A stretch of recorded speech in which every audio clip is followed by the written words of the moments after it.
Welcome to EP Daily. Today on the show, we've got two big video games that are being turned into two big movies in the rundown. Plus, Jose checks in on the latest Project Cross Zone. And then Jose and Ben defend Jacinto in their review of the new Gears of War Ultimate Edition. Also coming up, we get painting with the new Wii U game Chameleon. Marissa has a strategic look at Siegefall and much more today on EP Daily. Brought to you by EB Games. I'm your host, Victor Lucas, bringing you the latest in everything cool every single day. I raided a vault and found loads of awesome loot, but the coolest thing I found is the rundown.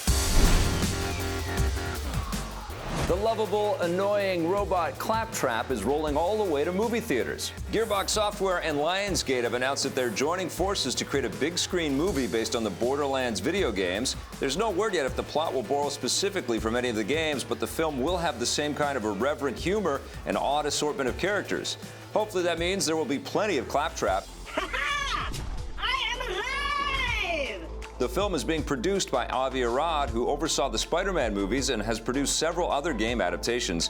The team at Gearbox Software is staying involved in the creative process. Founder Randy Pitchford has already stated that the film will probably be rated R, which makes sense given that all the games carry an equivalent M rating. We'll let you know when more details come in. And open! And here's the first official look at another upcoming video game movie. 20th Century Fox and Ubisoft have released the first image of Michael Fassbender from the live-action Assassin's Creed movie. As you can see, his costume looks pretty similar to the games. Fassbender is playing a new character created specifically for the film named Callum Lynch, who relives the memories of his assassin ancestor from 15th century Spain. The filmmakers and Ubisoft have also confirmed that audiences will get a new story that takes place in the same shared universe as the games, and they've hinted that some familiar faces will pop up. Fingers crossed for Ezio Auditore di Firenze. The Assassin's Creed movie emerges from the shadows in December 2016. Thank God. I've been looking everywhere for you.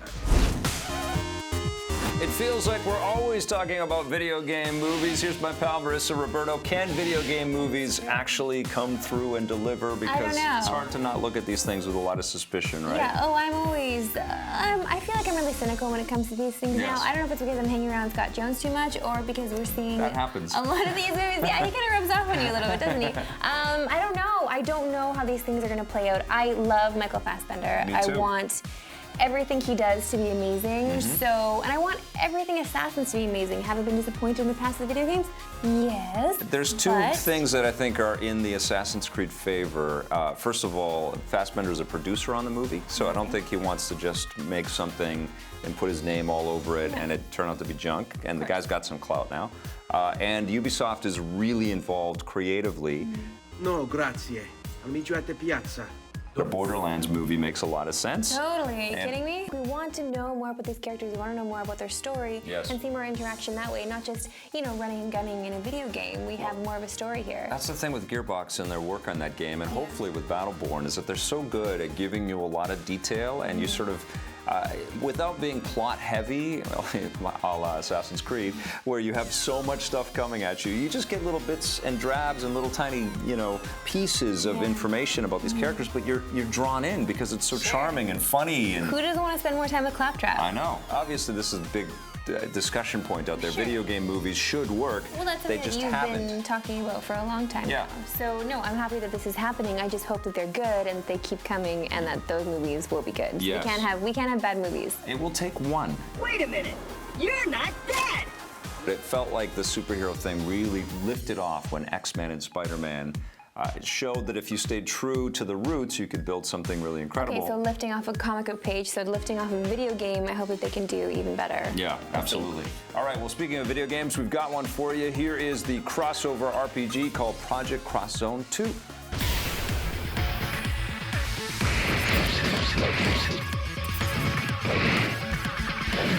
All you Project Cross Zone fans out there, we are talking about the 2. That's right, Project Cross Zone 2 is finally here. What's new with Project Cross Zone 2? The majority of difference between Project Cross Zone 1 and 2 is of course that we have new characters and new titles coming out for Project Cross Zone 2. They are from Capcom and Sega and also Bandai Namco Entertainment. There are lots of titles and characters that join in Project Cross Zone 2. And of course, there will be several characters in this game from the last one, but also we are going to have a lot of new characters in Cross Zone 2. We are going to announce those new characters and titles in the future, so please stay tuned. What is it like taking all of these characters from all these different companies and putting them together? How do they mix? やっぱり我々が一番大事にしているのが So the thing is, there are lots of different titles and characters coming from different atmospheres and different world settings, and what was most important was looking at each character's titles and what similarities there are between them. So if there is something that we find that is relative or something close that has a similar essence to the character or titles, then we like to bring those characters together, like a pairing, or have them encounter each other and try then in the battles to have them support each other, and that progresses the storyline. So we have made the storylines around finding the similarities between the characters, and it means everyone can enjoy playing all the characters at once. Now, the cool thing about Project Cross Zone 2 is that there are so many characters. Is it difficult to make sure that each of these characters are done right? Because there are a lot of fans out there to want to make sure that their character is the best character. まず一番のポイントはやはり登場する The important point is that those characters, all the characters in the game, have a lot of fans and they are beloved. In order to have those fans understand that this is my character, we need to respect all the titles, take each of the characters really seriously, otherwise the fans will think those characters are not the true ones compared to the original. And also, in order to put those characters into the same world, we have to understand that each character must be given the same amount of time as the others. This is one of those games with a strange name because it's a crossover game, so you want to think that it's Project Cross Zone 2, but it has an X, so it could be Project X Zone 2. Either way, the game comes out in November. Well, that crazy name hasn't got nothing on this next one. After the break, we're reviewing Chameleon. Score.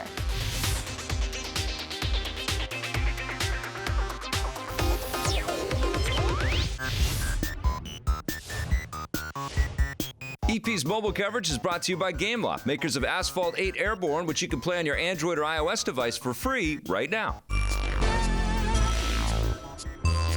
Pocket time, everybody. As you can see in the background, I got a swimming pool to get into, so I got to do this one very fast. I'm talking today about a game called Mazecraft. No, not Minecraft, Mazecraft. Yes, this lifts a page from the tried and true Minecraft playbook here.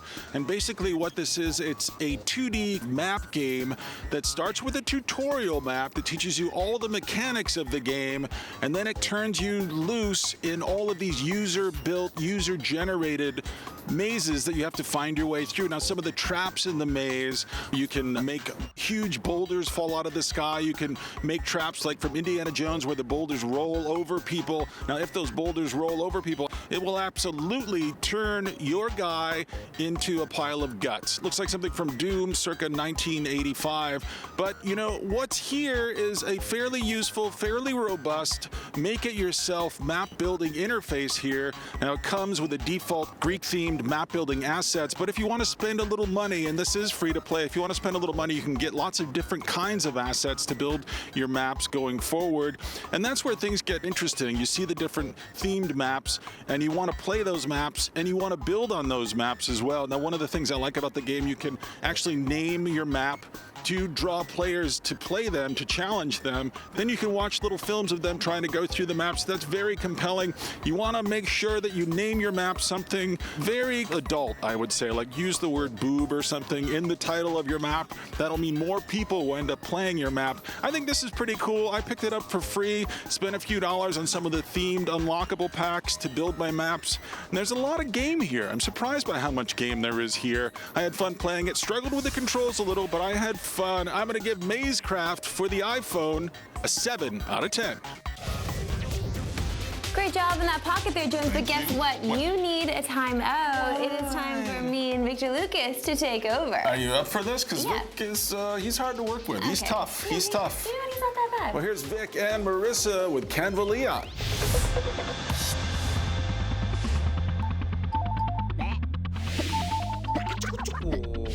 Lucas and I have a very strange game for you today. It's called Chameleon. Strange because the story is a little strange. The company name is a little strange. OXIAB. Game Studio. Yeah. Very strange. Yep. But the game itself is interesting because it looks like it would be really cute and something that I could jump into right away. So when you suggested this, I'm like, yes, let's do it. I'm all about it. Yeah. Download the game, $15 in the eShop, a little pricey. When I saw it in the eShop, I was like, yeah, this looks very interesting, very clever. Marissa will probably like this one. Well, yeah, it's cute, but it also has the ability to kind of customize the print on your character, on your chameleon, who is born without pigments. Who's born without Poor pigments. little chameleon with just white skin. Totally shunned. Nobody Yeah. wants him in the community because, Kind you of know, like a Rudolph tail. he's the albino of the chameleon community. But then, you know, an artist takes him on because guess what? He's become a blank canvas, and I'm gonna now, because you've been shunned, I'm gonna adopt you and abuse you. So that's exactly what he does. He adopts him and he just makes him do a bunch of stuff. Eating butterflies, then you take the butterflies, you have to kill the butterflies. Yeah. You have to collect and pulverize the You butterflies sacrifice the butterflies. to make paint Yep. for your chameleon. They have this idea that you can create patterns and colors and things like that that will help you blend into the background and avoid some of the dangers and pitfalls. Yeah. A little Metal Gear Solid-esque. There's even the old radio chatter type illusion in there as well, little nod, which is kind of cute. So they turn him into this good guy having to deal with bad guys, but the bad guys are pretty innocuous. I mean, they're just kind of just standing around. What's wrong with the game, because all that stuff sounds great, but what's wrong with the game is that the physics and the mechanics are way off. They and suck. so, yeah, so basically you miss a lot of jumps that you think you should make. Okay. You run into things that you think you can avoid, and it just doesn't have a really good sort of blending of what's foreground, what's background, Yeah. what can hurt you, what can't hurt you, what jumps you can make, can't make. And so at the end of it, even though there's a lot of clever stuff and it seems like a tremendous amount of work to build content for us, it's just frustrating to play. That's so true. It seems like there's so much game here. Yeah. When you escape the world and you see the map that you can go into and look at all the places you can go to, and you Yep. just realize like, wow, there's a lot for me to do. Can I do any of it? Well, not really, No. because the barrier of entry here is actually pretty high, Yeah. especially in a game that's on the Wii U. I feel like I need a bit more explanation with games. I've always needed a bit more explanation with games. Yeah. And I think that people jumping into a game like this, especially when you look at it and you looked at it might be okay for kids, it seems like it would be okay for kids. Yeah. Jumping into it and realizing that there's no hand-holding at all and you really need to figure it out. And to have the platforming that's so disappointing, you have to basically run to jump to get up to places a Yeah. lot of the time, Yeah. and that's a mechanic that I don't enjoy with platforming. Because you'll overshoot all the because time. you overshoot. The art style is cute, you know, the sort of character designs and the world creation and all that stuff. Competent, looks really solid, I think. And then everything starts moving and it just looks so rudimentary. And Ori. I just think of games like Shovel Knight and Ori and the Blind Forest and stuff that have really kind of elevated the bar on 2D scrolling and animation and beautiful lush characters and worlds. For sure, but not only that, Yeah. the stories that go along with these Yes, games, right. okay? Especially with Ori, if you're going to use that as an example. The Yep. story that's going along with this game doesn't compel me at all to want to keep Yeah. playing. What are you giving Chameleon, Cavalion? Canvaleon. And Chameleon equals There's another- Canvaleon. And that's another problem with the game is its name. I'm going to give Canvaleon a 4 out of 10. Oh, yeah, it's getting a 3 for me. Oh man, that game was the worst. Just So- be thankful you didn't have to play it. Are you okay? still playing it then? Of course not. Up next, Ben and Jose are here. They've got a review of Gears of War Ultimate Edition after this. Welcome back to the Army, soldier.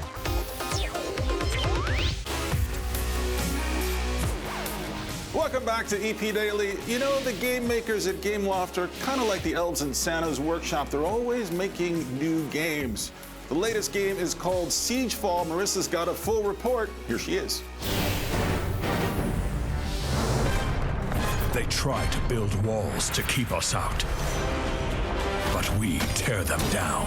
It's a new online multiplayer strategy game from Gameloft, and here to tell me all about it is Gabriel. Gabriel, what is this game all about? I'm assuming it's freemium. Yes. This game is freemium / free to play. Tell me what it's all about. Yes, it's developed by the Montreal studio, and it's actually made by the same guys that made Modern Combat, the Modern Combat series. So it's like one of Gameloft's best studios. It's an online multiplayer strategy game, and what's really cool about it is that you can control your units, you can move your hero all across the battlefield, and you can also aid your troops with these magic cards. So you can throw dragons at the battlefield, you can throw bombs at the battlefield, you can really lay waste to the opponent. And there's a single player mode mode, there's an asynchronous multiplayer mode, so we're really trying to deliver the ultimate strategy game here. So let's talk about the actual in-game mode here. What's going to happen when I jump in? What's the first thing I'm going to want to do? Well, the game's going to take you through the mechanics of the game. It's going to really show you how to play, how to build your base. It's also going to introduce you to the multiplayer mode. It's going to introduce you to the story mode, and we'll introduce a nice story for you that really makes you motivated to want to continue to play. The player will experience the magic cards and learn how to craft them, and learn how to craft their units and their troops, and also learn how to build a defense system for their base so that they know how to defend against asynchronous battles that come their way from other players. Well, we get into battles, right? And then when you're in battles, you're collecting flying meat, as I've noticed. Flying meat, exactly. And so if you do run out of units, within the battle itself, you can earn meat every time that you destroy an enemy's unit. It's win-win when you get the meat. Right. But there are also power-ups that I'm noticing in-game as well. You can deploy a dragon. So what are some of the things here I could get to collect and then use? Yeah, so I mean, the dragon's definitely awesome. It's definitely the one that I think a lot of people are going to go for. So you can have a dragon fly right over the enemy's base and deploy fire all over the whole unit. And there's also an ice power-up, so you can freeze the units and make sure that they stop. Or there's healing powers, so you can aid your troops as you go. And those are things that you craft outside of the battle, and then you bring them into the battle. So you need to pick and choose which ones you deploy for each individual battle. I think Gameloft has really found the right level of balance for the free-to-play mechanics. What's really important is having something that is really engaging and really deep and that people want to play. And so that's really what the goal is here. Welcome back to the Army, soldier. They decided to update Gears of War with some new school graphics, and it's a better looking game, that's for sure, especially in the cutscenes. They ditched all the old models and they kind of rebuilt them from the ground up.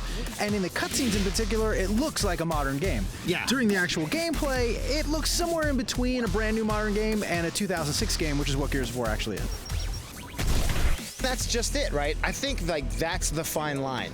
We don't need to make it look as good as the new Gears coming out. We just want to make it look like it's a better version of the original version because we don't want to show off what we're holding out for the new Gears of War game. Well, we also don't want to make it look that good because we don't really care to make it look that good because the only people who are really going to be interested in this game are die-hard Gears of War fans who want to play the multiplayer on their Xbox One. Or maybe the people that didn't get a chance to play the original Gears of War. Maybe there's some 10, 12-year-old gamers out there who were like 5 or 6 when this game came out. I guess there might be a couple people who didn't play Gears of War. And let's talk a little bit about what the original Gears of War is. What it meant. Let's get some fire on those locusts! Right. This was all about bromancing. You got Marcus, you got Coltrane, give me Coltrane. Coltrane, baby! You got Baird, you got Dom, you got the crew, they're back, they're doing their thing, they're fighting the locusts. This is where it all started, and what I like about the original Gears compared to the later ones, which got big and crazy and had all these really good additive features, what I like about the original game is that it did a little bit of a better job introducing different feelings as you were playing. There was a lot of the just like balls-to-the-wall shooting, but then it had some quiet, scary horror bits that were still scary and horrifying. It goes back today. to that first trailer that they showed when the first Gears came. And I find it kind of funny, I find it kind of sad. It was like such a touching little trailer for this brutal game where you're just going around and blowing up aliens. And then they even remastered that trailer, so you can go ahead and check that out.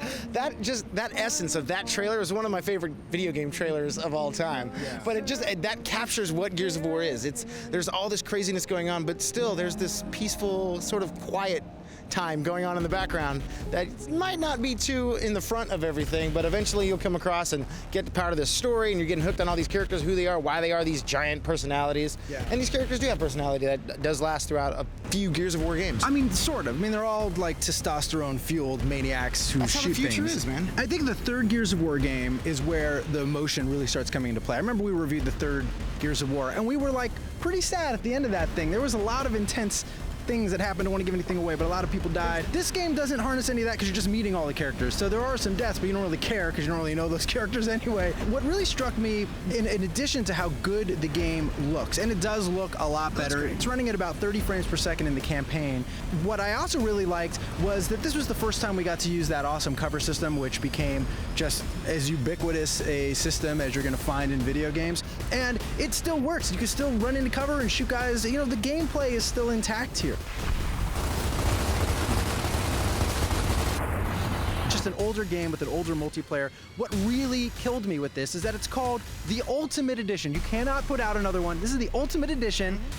There is no making of content. There is no behind-the-scenes video. The credits of the original I listened to you again. God, I was just telling you what the features are. When did you find the time to develop I wasn't justifying it. I was just saying the one thing they had it. Like you can go. You're a busy guy. I didn't know you also made the Gears of War Ultimate Edition. Comic book stuff. This is what I'm saying. Like, if you're gonna put together these old remasters, and we've played a bunch of them recently, the ones that I'm interested in are the ones like the Rare Replay that give you all kinds of content. These are old games, man. Listen, I appreciate that Gears of War was an awesome game in 2006, and I appreciate that they put some effort into updating it, making it look better, and including the multiplayer, but I just didn't have that much fun with this game. I want a better experience, more fun. I didn't get it. 6.5 out of 10. Oof, I'm giving it an 8. Coltrane, baby! Woo! Coltrane would give it like a 7, probably. Maybe 7.5. So apparently life still looks good at the bottom of that sinkhole, Dom and Checkers. Up next, Twitter question of the day after this. If you want more EP, go to our website, epn.tv, for bonus content and full episodes. We're also on Facebook and Twitter.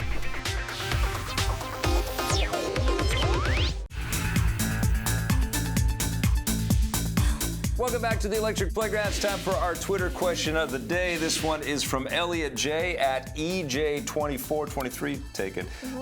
When can I buy your EP Daily cookbook for gamers, Marissa? I'm expecting dishes like Crisis, Couscous, and Vic's Basement Biscuits. That's an excellent question. You know what? I will have to put some thought and some love into that. Yes. Making a cookbook, you know, it's a lot of work. I don't want you to become a real cookbook and open up your own, because then you won't make us all these great little treats all the time, because it'll feel like work. I guess there'll be a surplus if they don't sell. Exactly. But we want them all to sell. I know, but I need to test the things for the cookbook, so I will bring it in. We'll be testers. Right, and you'll be the testers. Trust me, you want this to happen. Oh, yeah. Healthy treats from Marissa. Let's make this happen. I like that idea very much. Remember, you can ask us questions. You can ask for Marissa to bake you cookies if you want.